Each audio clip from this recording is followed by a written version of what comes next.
আমরা জানি যে চারখানা বেদ আছে। ঋগ্বেদ এটা সবচেয়ে প্রাচীন গ্রন্থ। এতে দেবতাদের উদ্দেশ্যে বিভিন্ন স্তোত্র ও মন্ত্র লেখা আছে। সামবেদ এটা বেসিক্যালি গানের বেদ। যজ্ঞের সময় যে মন্ত্রগুলো গিয়ে শোনানো হয় তা এখানে লেখা আছে। যজুর্বেদ, আগের ভিডিওতে আমি ভুল করে যোজো বলে দিয়েছিলাম। এতে যজ্ঞের নিয়ম এবং বলিদানের নানান মন্ত্র ও প্রক্রিয়াগুলি লেখা আছে।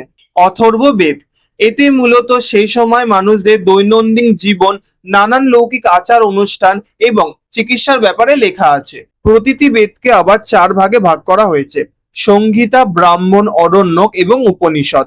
এদিকে আবার আর্য সমাজের প্রতিষ্ঠাতা মহর্ষি দয়ানন্দ সরস্বতীর মতে মন্ত্রভাগ সংহিতাই হচ্ছে অ্যাকচুয়াল বেদ। ব্রাহ্মণ অংশটি বেদের অন্তর্ভুক্ত নয়। যদি বলেন বেদে কি শুধুই দেবদেবী এবং ভক্তির কথাই লেখা আছে? না, বেদে বিজ্ঞান, চিকিৎসা, অর্থনৈতিক, রাজনীতি, কৃষি ইত্যাদি এইসবের কথাও লেখা আছে।